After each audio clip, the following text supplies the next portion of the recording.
Už savaitės lėkiu prie jūros atostogų ir tai aišku, kad norėčiau kažką gražaus nusipirkti savo, todėl lėkiu į Akropolį, nes ten dabar vyksta vasaros išpardavimas dylas. Manau, idealus laikas kažką nusipirkti savo naujo. Pirma stotelė Zara, pasėmiau 3 drabužius, šitą seksy juoda suknelė, tada balta trumpa suknelė su šonika spinais, labai patiko, man jinai tokia classy, ir džinsinis kombinezonas, labai gražiai pasiūtas, tiktų kasdienai. Tada lėkiam į Oišio ir mane šitą parduotuvę nustebino, nes pažiūrėkit, koks koloritas ir koks bikinis. Jis baltas su raudonom juostam, labai kokybiškai pasiūtas. Tada aš galvojau, kad man netinka raudona spalva ir pasirodo klydau. Čia maikutė ir šortukai sijonas. Ir šita balta suknelė irgi apačioje kaip šortukai.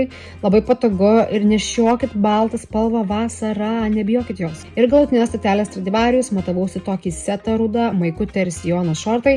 Deja, apšvietimas ne pats geriausias ten buvo. Tada juoda aptempta suknelė susegama, labai graži ir elegantiška. Ir toks edgy vakarų setas, korseto tipo maikutė, kuri priekį susisega, sijonas ir odinis švarkas didelis. Ir realiai viskas. Ačiū, kad atlaikėt su manim šį shoppingą. Dar išeinant nusipirkau kokosinių ledų, Soprano ledainę jas turi. Viskas, ačiū už dėmesį.